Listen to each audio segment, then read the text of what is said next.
बेटा। तो हम यहां पहुंच गए थे। हम ये डिस्कस कर रहे थे, अगेन मेन पॉइंट्स याद रखो कि करंट मैग्नेटिक फील्ड क्रिएट कर सकता है, change in magnetic flux current create कर सकता है।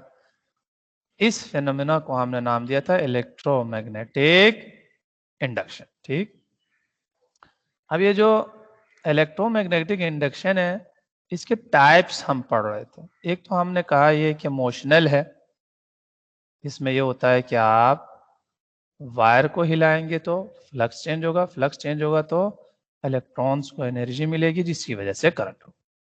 फिर हमने डिस्कस किया भाई म्यूचुअल इंडक्शन। म्यूचुअल में ये होता था कि हम मैग्नेट यूज नहीं करते थे परमानेंट, बल्कि इलेक्ट्रोमैग्नेट यूज करते थे। इसको हम बैटरी से कनेक्ट करते थे, करंट फ्लो करता है इसमें से, तो यहाँ पे फ्लक्स क्रिएट होता है। फिर उसके बाद इसके सामने एक और कॉइल रखते थे। अब यहाँ से करंट को चेंज करते थे तो फ्लक्स चेंज होता था, फ्लक्स चेंज होता है तो एनर्जी मिलती थी इलेक्ट्रॉन्स को और करंट फ्लो कर। इसको हमने नाम दिया म्यूचुअल इंडक्शन। अब एक और तरीका है इलेक्ट्रोमैग्नेटिक इंडक्शन करने का, एक और टाइप है जिसको हम कहते हैं सेल्फ इंडक्शन। क्या कहते हैं बेटा? Self induction. इसमें यह होता है कि इसमें सिर्फ और सिर्फ एक ही कॉइल होता है, इसीलिए तो इसको सेल्फ इंडक्शन, यानी जो होना है, जो करना है, वही कॉइल ही करेगा और उसी कॉइल के अंदर ही होगा, इसलिए इसको कहते हैं सेल्फ इंडक्शन। अब इसमें मैग्नेट कहाँ से आएगा सर? मैग्नेट चाहिए, फिर वायर कहाँ से आएगा, फिर चेंज करेंगे फ्लक्स को तो आई और ई क्रिएट होगा ना। ये तीन चीजें चाहिए, ये कहाँ से आएंगे? यही इसी में होगा सब।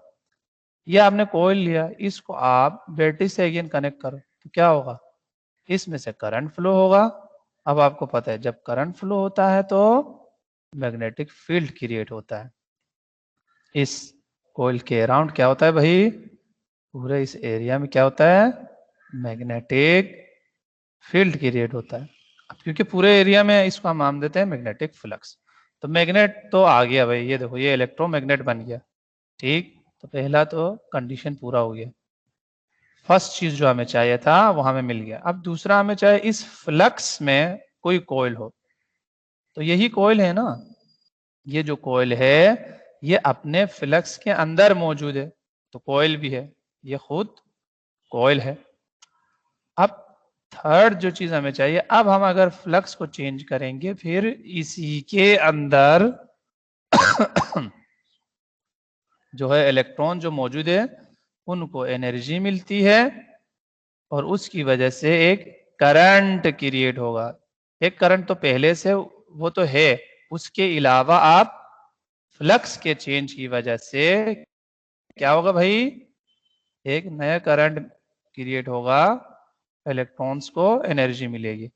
इस तरह से जो करंट क्रिएट हो रही है और इलेक्ट्रॉन को जो एनर्जी मिल रही है, इस तरह से जो इलेक्ट्रोमैग्नेटिक इंडक्शन हो रही है, इसको हम कहते हैं सेल्फ इंडक्शन।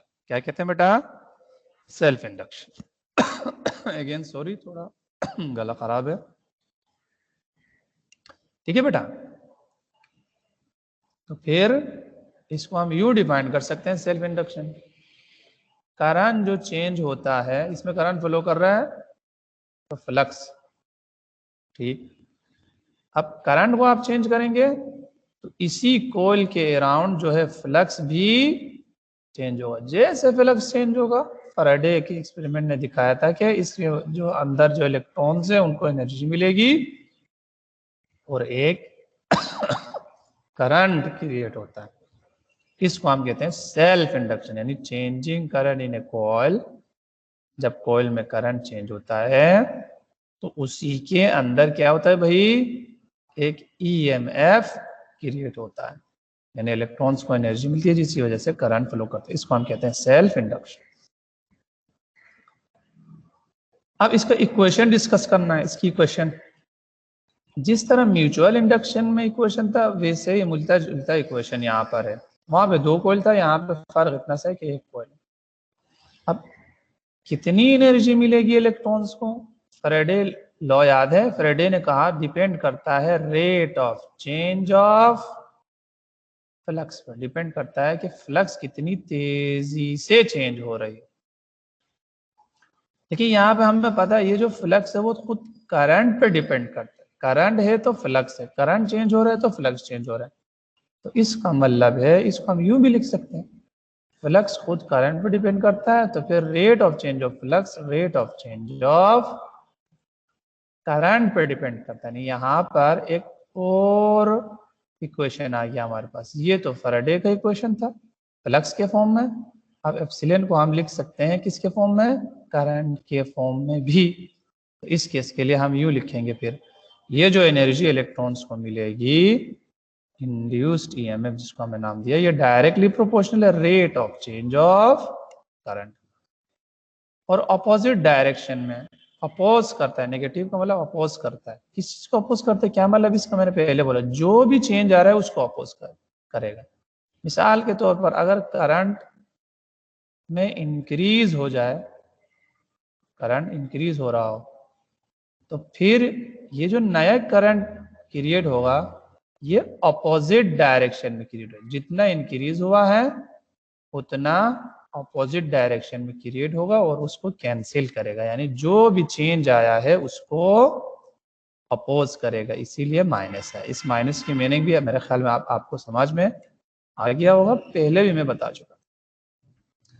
अभी हमने एक नया रिलेशन बनाया सेल्फ इंडक्शन केस में। अब इसको अगर इक्वालिटी में कन्वर्ट करें तो फिर यहां पे आएगा बेटा एक कांस्टेंट। उस कांस्टेंट को मैं एल नाम दे रहा हूं, ठीक है। ये आपके पास आया ईएमएफ का इक्वेशन सेल्फ इंडक्शन के केस। ये एल जो है ये इसको हम नाम देते हैं सेल्फ इंडक्टेंस। क्या नाम देते हैं बेटा? Self inductance. और इसका कॉन्सेप्ट वही कैपिटल एम से मिलता जुलता है, वही है जो म्यूचुअल में था।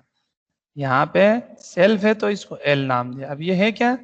ये कोइल के एबिलिटी को शो कर रहा है। कोइल में यानी ये जो एनर्जी क्रिएट होगी ये डिपेंड करता है कि कोइल के अंदर कितनी एबिलिटी है इलेक्ट्रॉन्स को एनर्जी देने की और करंट क्रिएट करने की। समझ में आ गई बेटा? ये कोइल के एबिलिटी पे भी डिपेंड करता है। अब कोइल की एबिलिटी कैसे बढ़ा सकते हैं आप? मैंने पहले बता दिया, खुद कोइल की एबिलिटी नंबर ऑफ टर्न्स पे डिपेंड करती है। सपोज करो अभी यहाँ पर अगर फॉर एग्जांपल 10 टर्न है, आप इसको 20 टर्न्स कर दो तो फिर एबिलिटी में इजाफा होगा। उसके अलावा मैंने बोला एक और तरीका है, आप अगर बीच में कुछ आपने नहीं रखा हुआ है, बीच में जो आप रखेंगे उसको कहते हैं कोर, कोर ऑफ कोयल।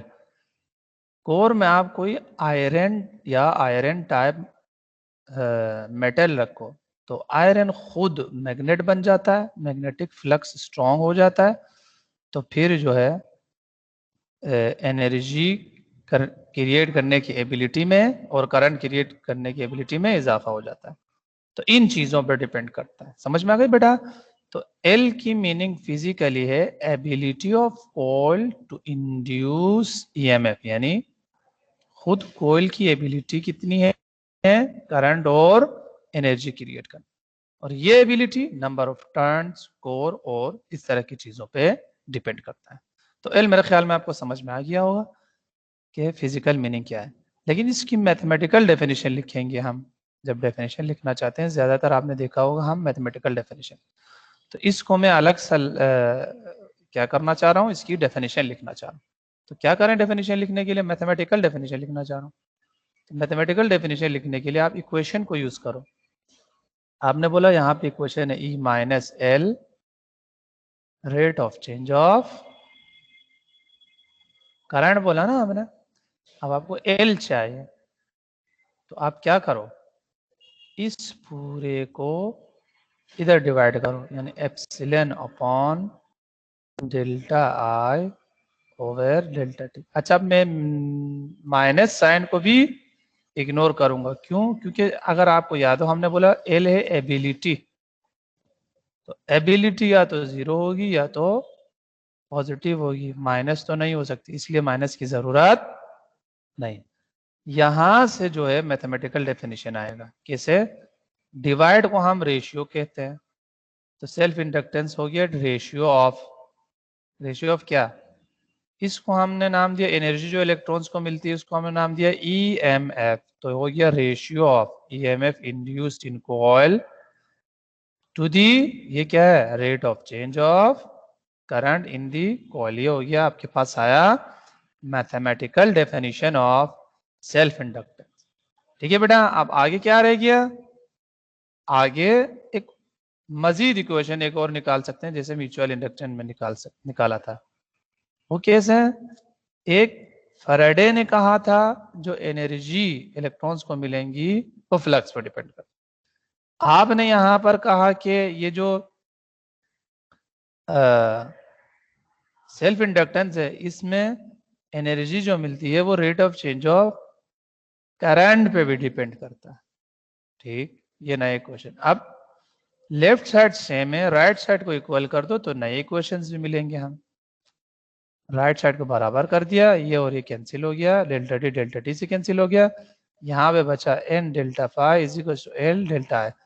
ये क्या बता रही है? ये वही चीज बता रही है जो हमें पता था। हमें पता था कि इस केस में करंट के चेंज से फ्लक्स चेंज होता है, यानी फ्लक्स होता ही करंट की वजह से, ये डायरेक्टली प्रोपोर्शनल है, ये हमें पता था। ये चीज यहाँ पे प्रूफ हो गई कि मैथमेटिकली कि फ्लक्स के चेंज जो है डायरेक्टली प्रोपोर्शनल है करंट के चेंज से। ये relation between flux and current है। ठीक है, लेकिन अगर इसको थोड़ा सा सिंपलीफाई करूं तो यहां से एल का एक और इक्वेशन आएगा। डेल्टा को इधर डिवाइड करो तो एल का इक्वेशन आपके पास आया। एल के लिए नया इक्वेशन आया, किसके फॉर्म में? फाई के फॉर्म में। तो ये आ गया आपके पास सेल्फ इंडक्टेंस का दूसरा इक्वेशन।